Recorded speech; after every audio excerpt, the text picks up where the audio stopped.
they happened to have a coffee bar in the lobby of the Four Seasons in Vegas. And so one afternoon, I went and bought myself a cup of coffee, and the barista working that day was a kid named Noah.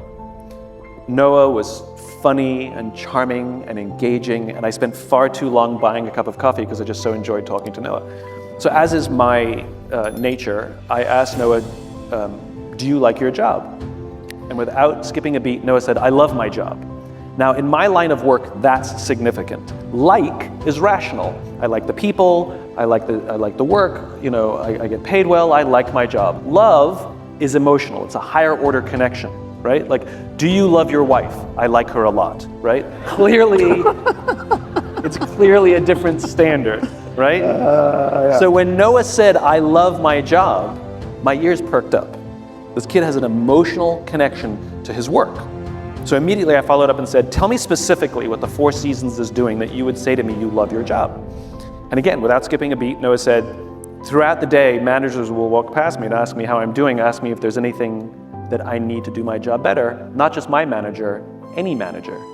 And then he said, I also work at another hotel. And there the managers walk past us and catch us when we do something wrong. There the managers are always trying to drive performance and make sure we hit our numbers. He said, there I'd like to keep my head below the radar, get through the day and just collect my paycheck.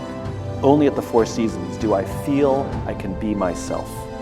Now, this is the exact same human being working at two different companies, and yet our experience of him will be profoundly different, not because of him, but because of the leadership environment in which he works. I get this question all the time. Simon, how do we get the most out of our people?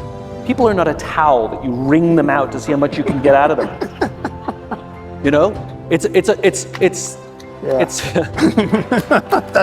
It's a flawed question. The question is, how do we create an environment in which our people can work at their natural best? And that is the art of leadership. It's creating an environment in which relationships can thrive, in which trust can thrive. And we all know what it feels like to be on a trusting team, right? It means that we feel psychologically safe enough to raise our hand and say, I made a mistake, or I need help, or I'm having trouble at home and it's affecting my work, or I'm scared, or I don't know what to do. Without any fear of humiliation or retribution, but rather to say these things with the absolute confidence that someone on our team will rush to support us. Unfortunately, we also all know what it feels like not to work on a trusting team, where admitting any of those things could hurt your chances of promotion, could hurt your chances of, you could be humiliated. And so when we work on teams where leadership is creating an environment where trust is at a premium, we force our people to come to work and lie, hide, and fake, where they're pretending that they've made no mistakes. They're lying, hiding, and faking, and eventually things will crack and things will eventually break. And when you talk about reinvention and you talk about innovation and you talk about challenging the status quo or whatever it is, necessarily there's risk, and necessarily there are mistakes, and necessarily there's stupid ideas. And you have to create an environment in which that's good. The alternative is everybody playing it safe, which is not the way that leads to vast or significant improvement. Empathy in the workplace, I'll show you what it looks like. And by the way, please stop saying soft skills. We talk about hard skills and soft. There's nothing soft about them, number one. And number two, hard and soft are opposites. And I would hate to think that hard skills and soft skills are working against each other. Mm-hmm. It's hard skills and human skills. And for somebody to truly perform, I'm going to teach you hard skills, which are the skills you need to do your job, and I'm going to teach you human skills, which are the skills you need to be a better human. And if you can master both of those, you will thrive at this organization.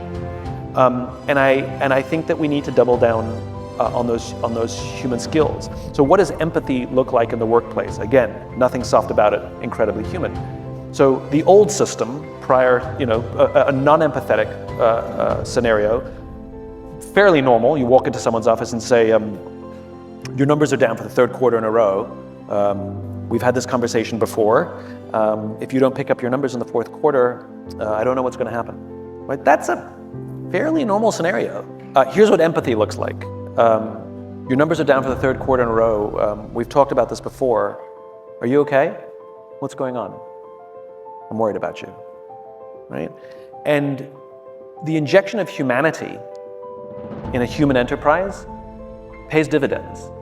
And this is the thing that's, I think, so fascinating about leadership in general, is we actually don't know the things that we say or do that actually have an impact, positive or negative, I might add. And there are moments of truth.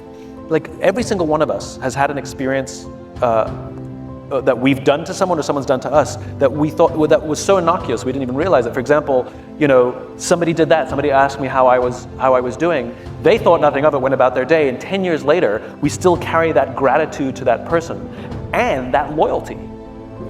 And I think we forget, just how important showing up and in our messy, imperfect human way, trying to be a version of our best selves amongst each other every single day.